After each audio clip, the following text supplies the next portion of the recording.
Bonjour à tous, merci d'avoir eu la curiosité de venir assister à cette présentation. Merci à Lyon Data Science aussi d'accueillir cette présentation et de me donner l'opportunité de partager un peu ce que j'ai fait. Donc pour contextualiser un peu tout ça, je m'appelle Bilal et je fais une thèse CIFRE à l'INSA de Lyon et chez SPI-CS. Et ce que vous allez voir à travers cette présentation, c'est un peu tout ce que j'ai pu voir moi-même durant cette première année de thèse. Donc on va commencer directement. Que vous soyez chez vous ou alors que vous soyez peut-être même en entreprise, il y a plusieurs ordinateurs, plusieurs devices qui discutent entre eux à travers un réseau. Donc ils s'envoient des messages, c'est comme ça qu'on communique, c'est comme ça qu'on envoie un email, c'est comme ça qu'on va chercher une vidéo sur YouTube. Et ce qu'on peut voir, c'est donc du trafic réseau. Donc c'est la communication entre les différents ordinateurs. Jusqu'ici, je vous apprends rien. En observant le trafic réseau, on peut discerner des motifs. Et en regardant ces motifs, on peut avoir des comportements. Alors les comportements habituels, on a l'habitude d'en voir. Ici, le 1 discute avec le 2, on a l'habitude de ça. Le 3, on voit un peu plus de messages au 2, ok, pas de souci. Mais on peut aussi avoir des choses qu'on a peut-être moins l'habitude de voir. Comme ici, l'ordinateur 4 qui envoyait un trop grand nombre de requêtes à l'ordinateur 6. Tellement un grand nombre que celui-ci va peut-être pas être en capacité de toutes les gérer. On a peut-être aussi un lien inhabituel qui va arriver d'un coup. Par exemple, ces deux ordinateurs, avant, ils discutaient jamais entre eux, et d'un coup, ils se mettent à communiquer. Ou encore même, si on reprend un dernier exemple, un message qui provient d'une source inconnue. Donc on se rend compte qu'en analysant le trafic, on voit des motifs, on en détermine donc des comportements, et donc derrière notre trafic, on va le classer en deux catégories, les comportements dits normaux et les anomalies. Alors les anomalies, ça a souvent une connotation un peu négative, mais il faut savoir qu'une anomalie, ça peut aussi être quelque chose de pas forcément négatif. Si demain, il y a une nouvelle application qui est installée au sein d'une entreprise, peut-être qu'il y a des communications qui n'avaient jamais eu lieu avant, qui vont se mettre à arriver. C'est anormal, c'est une anomalie parce qu'on n'a jamais vu ça avant, mais c'est pas forcément négatif. Alors après, évidemment, derrière des anomalies, il y a aussi des choses un peu moins cool, comme des cyberattaques ou des choses comme ça. Nous, aujourd'hui, on va essayer de détecter des anomalies de manière globale. On ne va pas faire la différence. On va essayer de le faire avec l'intelligence artificielle. Donc on va essayer de les détecter. Et en plus de ça, on va essayer d'aller un peu plus loin. C'est quand on va voir une attaque qu'on n'a jamais vue jusqu'à présent, l'objectif, ça va être de l'apprendre pour derrière être en capacité de la détecter aussi. Donc on a un peu un apprentissage qui est autonome tout au long du temps. Donc on va parler d'intelligence artificielle, et vous savez que quand on parle d'intelligence artificielle, tout de suite on parle de données. Parce qu'on a dit qu'on allait observer le trafic réseau, mais concrètement, qu'est-ce qu'on va regarder? C'est quoi notre modèle de données? Alors on pourrait regarder les paquets réseau, donc c'est ce que j'ai imagé par des petites enveloppes. Donc c'est un petit bout d'information qui, on va dire c'est l'information unitaire, si on peut dire, qui circule entre les différents appareils d'un réseau. C'est bien, parce qu'on a beaucoup d'informations sur toutes les couches, de la couche physique jusqu'à la couche application. Mais le problème, c'est qu'on a énormément de volume. Et aussi, on ne se situe peut-être pas au bon niveau pour avoir les informations qui nous intéressent. Si on reprend l'exemple de tout à l'heure, avec un grand nombre de requêtes d'un ordinateur à un autre, en regardant un seul paquet, on ne va pas se rendre compte qu'il y en a énormément. On ne va pas pouvoir voir les corrélations entre les différents paquets parce qu'on regarde un seul paquet. Et en plus de ça, on peut avoir énormément de paquets. Il y a énormément de paquets qui transitent sur un réseau. Alors à la place du paquet, nous, ce qu'on va utiliser, c'est le modèle de données en flow. Donc le flow, c'est quoi? Ça illustre un peu une communication entre deux adresses IP, et ça va être une agrégation de paquets, un regroupement de plusieurs paquets qui partagent 5 attributs communs, dont l'IP source et l'IP destination par exemple. Donc là, on n'a plus du tout les mêmes informations, ce qu'on va appeler les features, mais on a des informations telles que l'IP source, l'IP destination, le nombre de paquets, le nombre d'erreurs dans ce flow, et plein d'autres caractéristiques, si vous êtes curieux, qu'on va utiliser. Donc là, si je reprends l'exemple de tout à l'heure, où on a un trop grand nombre de requêtes qui arrivent d'un coup, ici, ça va sauter aux yeux, on va avoir le nombre de features, la feature nombre de paquets qui va augmenter, le nombre d'erreurs qui va aussi augmenter, et on va se rendre compte qu'il y a quelque chose qui ne va pas. Alors là, c'est un exemple très simple, mais croyez-moi, sur toutes les attaques, c'est à ce niveau-là d'information qu'on arrive à voir les motifs qui nous permettent de les détecter. Donc maintenant qu'on a notre modèle de données, on ne va pas les donner comme ça à notre algorithme, parce que comme tout programme qui tourne sur un ordinateur, lui, ce qu'il comprend, c'est uniquement les nombres et les chiffres. Donc première étape, on va encoder les informations catégorielles. Donc par exemple, la classe anomalie ou normale, on va le transformer en 0 ou en 1. On va ensuite tout normaliser pour être sûr que toutes les données soient sur le même ordre de grandeur et qu'il n'y en ait pas une, toutes les features, et qu'il n'y en ait pas une qui ait plus d'importance qu'une autre. On va faire ce qu'on appelle de l'undersampling, ça peut aussi être de l'augmentation de données, mais dans notre cas c'est de l'undersampling, pour s'assurer que toutes les classes soient équitablement représentées. Parce qu'évidemment, si dans le dataset, on a 95% de flux normaux et 5% de flux d'attaque, votre modèle il va beaucoup plus apprendre sur les flux normaux. Et du coup, derrière, il va être en incapacité de vraiment bien détecter les flux d'attaque. C'est une étape qui est très importante. Et ensuite, la réduction de dimension. Parce que vous avez vu, ce que je vous ai montré juste avant, il y a plein de features, mais peut-être qu'elles ne sont pas toutes utiles à détecter des anomalies. Donc on ne va pas les garder, parce que ça va complexifier notre problème d'optimisation, ça va rendre l'entraînement plus long, et puis même si on veut aller jusqu'au coût énergétique, ça va être beaucoup plus coûteux. Donc 4 principales étapes: encodage, normalisation, undersampling et réduction de dimension. Donc nous, on va utiliser deux datasets. Deux datasets qui sont très utilisés dans la littérature. Un qui contient environ 150 000 flows avec 5 classes de flows, dont la moitié, ce sont des flux normaux. L'autre moitié, c'est des flux d'attaque, donc ça, c'est différentes classes d'attaque. Et un autre dataset qui contient énormément plus de flows, donc environ 3 millions, mais vous voyez qu'il n'est pas balanced, comme on dirait. Il y a beaucoup plus de flux normaux, 80%, mais ça va nous permettre de tester les limites de notre modèle, et ça va aussi nous permettre de créer des scénarios qui se rapprochent de la vie réelle. Donc si on résume jusqu'à présent ce qu'on a dit, on veut détecter des anomalies en observant le trafic sur le réseau, donc la communication entre les différents éléments sur un réseau. Pour ça, on va utiliser le modèle de données en flow. Donc les flows, on va les prendre, on va les préprocesser avec les 4 opérations que j'ai citées, et on va pouvoir s'attaquer à la détection d'anomalies. Alors concrètement, la détection d'anomalies, comment ça fonctionne? Il y a plusieurs méthodes pour réaliser une détection d'anomalies. La première, elle est très simple, c'est la méthode par signature qui a beaucoup été utilisée. Qu'est-ce que c'est? On va stocker donc dans une base de données des signatures. Donc les signatures, c'est quoi? C'est des motifs qu'on sait identifier comme anomalies. Donc ce qu'on va faire, c'est qu'on va récupérer notre flow, on va le comparer à la base de données, et s'il y a un match, c'est que c'est une anomalie. Donc a priori, ça fonctionne bien. Mais déjà, on peut voir quelques limites. La base de données, forcément, elle ne va pas contenir toutes les anomalies qui existent dans le monde. Et puis, quand bien même elle ne les contient pas et qu'on veut les mettre à jour, on va devoir ajouter des signatures. Et donc déjà, si on ajoute des signatures à la base de données, elle va grandir, et on va déjà avoir des problématiques potentiellement de stockage si on regarde sur le très long terme. En plus, on va devoir s'assurer que toutes les personnes qui utilisent cette méthode aient la même base de données et qu'elle soit mise à jour le plus rapidement possible pour qu'ils puissent couvrir toutes les différentes anomalies et qu'ils puissent tout détecter. Donc finalement, c'est une méthode qui fonctionne, qui a beaucoup été utilisée, mais ce n'est pas celle sur laquelle on va s'arrêter. Aujourd'hui, on veut parler d'intelligence artificielle, donc on va y aller.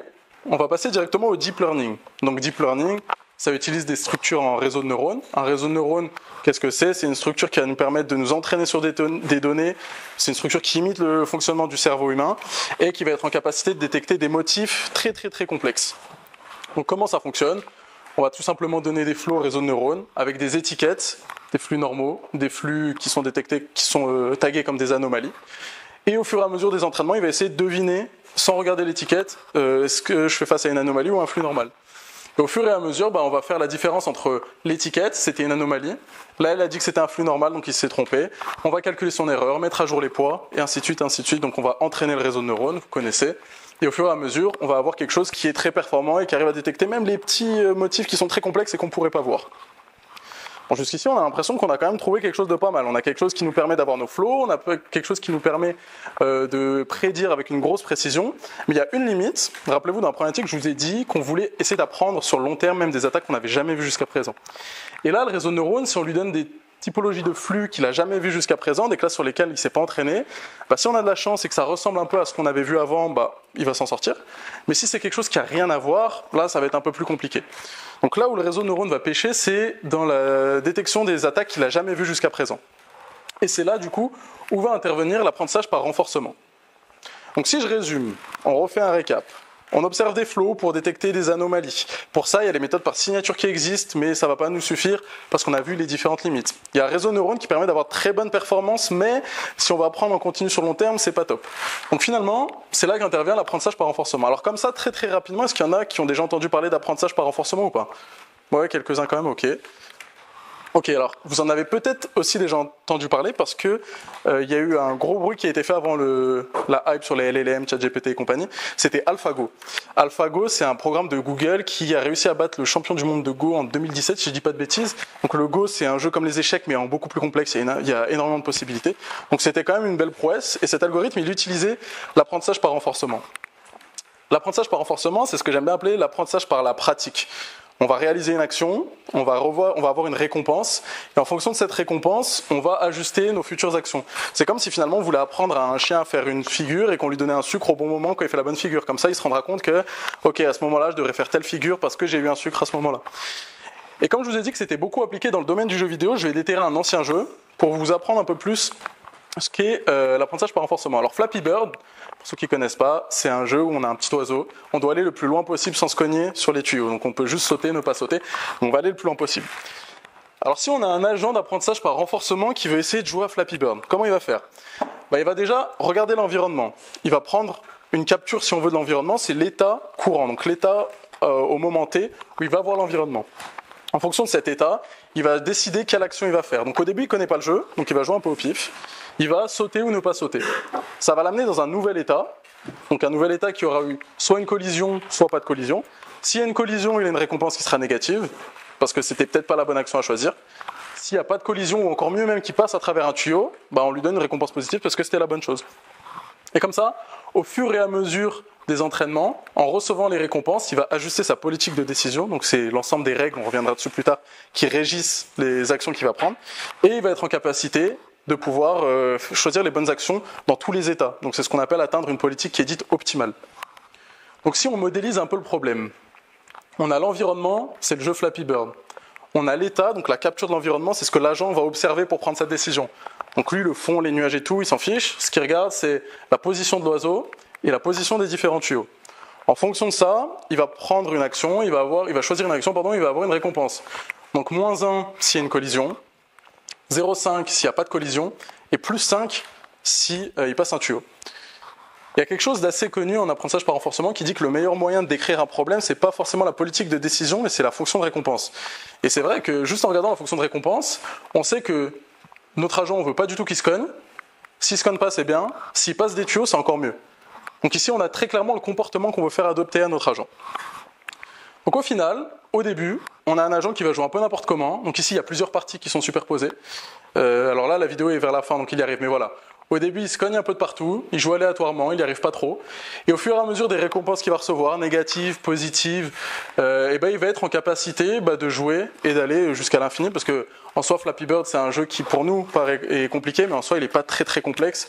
Une fois qu'on a capté les différentes règles, il va être en capacité d'aller beaucoup plus loin. Donc tout à l'heure, je vous ai parlé de politique de décision. Mais concrètement, qu'est-ce que c'est? Politique de décision, c'est en fait un mapping entre un état et un score pour chaque action. Donc ici, j'ai pris que 3 états. Donc par exemple, si je suis dans cet état, je me dis, ok, l'action saute pas, elle a un score de 97%, donc je vais la choisir. Vous vous doutez bien qu'au début, on n'a pas un truc comme 99%, 1%. Au début, comme je vous ai dit, on est plus à 50-50. Donc c'est pour ça qu'il va jouer aléatoirement. Mais alors, comment concrètement, on va mettre à jour ces scores pour qu'on arrive sur quelque chose de, idéalement, 100-0 ? Alors, prenons l'exemple de ce premier état-là. On va dire que j'ai joué l'action sauter qui était à 3% et que je veux mettre à jour sa valeur. Bon, ici, j'ai sauté, donc j'ai ma valeur actuelle. La nouvelle valeur, elle va contenir donc cette valeur actuelle, et aussi une partie récompense. Donc dans la partie récompense, il y a 2 parties. Il y a la récompense immédiate, parce que juste après, il n'y a pas eu de collision, donc 0,5 de récompense. Et ici, ce que j'ai voulu symboliser par la petite médaille, c'est le maximum des récompenses futures que je pourrais avoir. Donc pour vous expliquer ça, imaginons qu'on soit dans cet état-là. Je réalise une première action, croyez-moi, il n'y a pas de collision. On est très près, mais il n'y a pas de collision. Donc j'ai plus 0,5. Mais par contre, dans l'état d'après, la récompense maximum que je peux espérer avoir, c'est -1, parce que je ne pourrais pas éviter la collision. J'ai vraiment pas le choix. Par contre, si je fais une action 2, qui m'amène dans cet état-là, pareil, j'ai plus 0,5. Mais par contre, la meilleure récompense que je pourrais espérer dans l'état d'après, c'est 5, parce que potentiellement, je peux passer le tuyau. Donc si on regarde que la récompense immédiate, on a l'impression que ces 2 actions, elles se valent. Mais quand on regarde la récompense future, on voit très bien que l'action 2, elle vaut beaucoup plus le coup. Et donc c'est cette partie-là qui est donc récompense maximum. Donc ici, on a ce qu'on appelle le learning rate. C'est en fait à quel point on va apprendre. Au début, on ne connaît rien, donc le learning rate, il va être très élevé. On est dans la phase qu'on dit exploratoire. Et puis plus on avance, plus on va faire confiance à notre politique de décision, et donc on va baisser ce learning rate. En fait, ce que je vous ai montré là, et vous allez me remercier parce que je ne vous ai pas affiché l'équation dès le début, mais c'est l'équation de Bellman. L'équation de Bellman, elle dit exactement la même chose. Ici, on a notre nouvel état, enfin le score pour le nouvel état, c'est ça. L'ancien état, c'est la valeur d'avant. On a la récompense immédiate, c'est le 0,5. Et ce max ici, c'est le maximum des récompenses futures. Et l'équation de Bellman, c'est sur quoi va reposer l'algorithme de Q-learning, donc Q pour quality, parce qu'à chaque fois, on a un score de qualité pour chaque action. Et c'est l'algorithme qu'on utilise. Donc là, on a joué à un jeu qui était très simple. Flappy Bird, il y a beaucoup d'états, mais en soi, il y en aura beaucoup, mais il n'y en aura pas énormément. On sait que l'oiseau, il peut être ici, autour, entre les tuyaux, et puis c'est tout. Mais si on prend un jeu qui est beaucoup plus complexe, comme ici par exemple Mario Bros, bon, déjà on a beaucoup plus d'actions, mais on a aussi énormément d'états. Déjà sur tous les mondes, dans un même niveau, on peut avoir le personnage qui est ici, ici, ici, on peut avoir une flamme, c'est un autre état, on peut avoir un autre personnage, c'est encore un autre état. Donc on a énormément d'états. Donc premier problème, il faut stocker tous ces états dans notre politique, parce que ça, on peut dire que c'est un dictionnaire par exemple, si on utilise Python. On peut déjà stocker ces états. Donc ça pose des problèmes de stockage. Et en plus, ça veut dire que comme il y a énormément d'états, on va souvent rencontrer un nouvel état. Et rappelez-vous, quand on arrive dans un nouvel état, la plupart du temps, on fait du 50-50, on joue au pif. Donc ça veut dire que la plupart du temps, si on garde cette structure-là, on va jouer au pif. Et qu'il va falloir très longtemps avant de se dire, ok, je vais avoir pour tous les états un score de 100, 0, 99, 0. Alors il faut trouver une solution. Finalement, ce qu'on a ici, c'est une fonction, parce qu'on a un état, et on veut le mapper à un score. Donc il faut qu'on trouve un approximateur de fonction. On ne va pas aller dans les maths, parce qu'un approximateur de fonction que je pense vous connaissez, c'est le réseau de neurones. En fait, on va donner l'état à un réseau de neurones, lui il va nous prédire les scores, donc déjà le réseau de neurones il aura la même taille, que vous ayez 100, 10 000, 1 million d'états, on aura toujours le même réseau de neurones. Et le deuxième problème, c'était qu'on allait jouer au pif sur des nouveaux états. Là, le réseau de neurones, il a une capacité à généraliser les motifs qu'il va rencontrer au cours de l'entraînement. Donc il va me dire, ok, celui-là, je ne l'ai jamais vu cet état, mais vu ce que j'ai vu avant, je pense que le score pour avancer, il est de 98%. Mais je ne l'ai jamais vu, mais au moins, on ne joue pas aléatoirement. Et là, vous dites que de base, on parlait de cybersécurité, qu'on se retrouve à jouer à Mario Bros. Mais en fait, c'est tout pareil. Donc je ne vous ai pas dit, mais voilà, on appelle ça le Deep Reinforcement Learning, donc l'apprentissage par renforcement profond, parce qu'on utilise des réseaux de neurones. Mais en fait, du coup, vous enlevez Mario, c'est moins fun, mais on va rajouter notre trafic réseau à la place. Et donc ici, on donne notre trafic réseau, il va nous donner le score pour la prédiction, c'est une attaque, c'est pas une attaque. Et après, tout le reste, tout ce que je vous expliquais avant, les récompenses, comment on met à jour un score, etc., c'est tout pareil. Donc on a toujours ce fonctionnement d'apprentissage par la pratique. Alors là, vous dites peut-être, ok, mais c'est un peu la même chose qu'un simple réseau de neurones. En fait, c'est pas tout le process, ça s'inscrit dans le process global. On reviendra dessus après. Mais d'abord, on va modéliser le problème. On va revenir sur la modélisation du problème. Tout à l'heure, l'environnement, c'était le jeu Flappy Bird. Maintenant, ça va être notre dataset ou le trafic réseau si on fait du temps réel. Tout à l'heure, l'état, c'était la position de l'oiseau, c'était la position des tuyaux. Maintenant, ça va être les différentes features de nos flows. Vous vous rappelez, nombre de paquets, erreur de transmission, taille du flow, etc., etc. Donc c'est ça qu'on va observer. Et pour la fonction de récompense, là, ça va être différent parce qu'on va avoir deux types de fonctions de récompense. On va avoir la fonction de récompense qu'on va dire supervisée. Donc on va utiliser les étiquettes, les labels. Et ce qu'on va faire, c'est qu'on va comparer la prédiction de l'agent et les étiquettes. S'il y a un match, on lui donne une récompense positive parce qu'il a bien deviné l'étiquette. S'il n'y a pas de match, on lui donne une récompense négative. Mais le problème, c'est que les étiquettes là qu'on a, on les trouve dans les datasets, mais en temps réel, si demain je me mets sur un réseau, on les a pas ces étiquettes. Donc il faut trouver un moyen d'avoir une récompense qu'on dit non supervisée. Donc si on a une récompense qui est non supervisée, les actions, ce sera peut-être directement je bloque telle adresse IP, ou je bloque tel port, je bloque telle communication. Et après, il va regarder derrière, si on est dans le cadre d'une attaque des doses, si son action elle entraîne une diminution du volume de trafic, c'est qu'au final, l'action n'était pas si mal. Donc on va lui donner une récompense positive. Donc il y a ces deux systèmes de récompense, supervisé et non supervisé, on reviendra dessus après parce que c'est un point important et comme vous l'avez compris, la récompense c'est vraiment la clé de voûte de tout ce système de détection d'intrusion avec l'apprentissage par renforcement. Donc au final, on a notre réseau de neurones, mais comme je vous l'ai dit, ça s'inscrit dans le process global et en fait au début donc on a notre dataset, on va le pré-processer, rappelez-vous les premières étapes, undersampling, encodage et compagnie. On va donner au réseau de neurones qui va nous donner notre score. En fonction de ce score, on va réaliser une action, à savoir dire c'est un flow normal, c'est une anomalie. Et en fonction de ça, on va recevoir une récompense. Okay ? Quand on a notre récompense, qu'est-ce qu'on fait ? On va calculer le nouveau score, vous vous rappelez l'équation de Bellman, et à partir de là, on va entraîner notre réseau de neurones. Donc finalement, on retrouve un peu la boucle qu'on avait tout à l'heure avec Flappy Bird, où on avait ici l'oiseau et le tuyau. Ici, on avait les actions sauter ou pas sauter. Là, la récompense 5, -1, etc. Et là, l'équation de Bellman que je vous ai montrée. Et on entraîne et on entraîne. Alors justement, on entraîne. Penchons-nous sur l'étape 3, l'entraînement. Alors rappelez-vous, tout à l'heure, quand j'ai parlé de réseau de neurones, on a dit pour entraîner un réseau de neurones, il faut une étiquette et il faut la prédiction. Ensuite, on va calculer l'erreur, la loss, donc la perte. Et en fonction de ça, on va mettre à jour le réseau de neurones. Là, c'est pareil. On va calculer la Q-value, donc le score de qualité. Donc, comment ça va fonctionner ? Un réseau de neurones, il va calculer le score pour chaque action. Et derrière, il nous faut une étiquette, mais sauf qu'on l'a pas. Donc on va la calculer avec la fameuse équation de Bellman. Donc au final, je ne vais pas rentrer dans le détail, mais on a deux réseaux de neurones. On en a un qui va s'occuper de faire la prédiction et un qui va s'occuper de calculer la valeur cible, l'étiquette. Ces deux réseaux de neurones, ils auront les mêmes poids, et c'est juste qu'à chaque fois, on copiera les poids d'un réseau à un autre. Donc à partir de là, on peut calculer l'erreur entre ce que lui a dit et ce qu'il aurait dû dire, et petit à petit, on entraîne, et on espère qu'on atteint la fameuse politique optimale. Si on revient sur le process global, ici j'ai mis entraînement, mais en réalité, on va peut-être pas vouloir s'entraîner à chaque fois, parce que, une fois au bout d'un moment, on va avoir une politique de décision qui va être très bonne, et on va pas vouloir forcément à chaque fois s'entraîner, sachant qu'on a une politique qui est peut-être même déjà optimale. Donc ce qu'on va faire, c'est que des fois on va juste faire une phase de prédiction.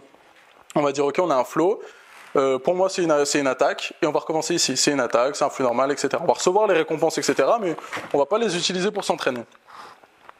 On va pas les utiliser, mais on va pas les jeter non plus. On va les stocker de côté, sous forme de ce qu'on appelle transition.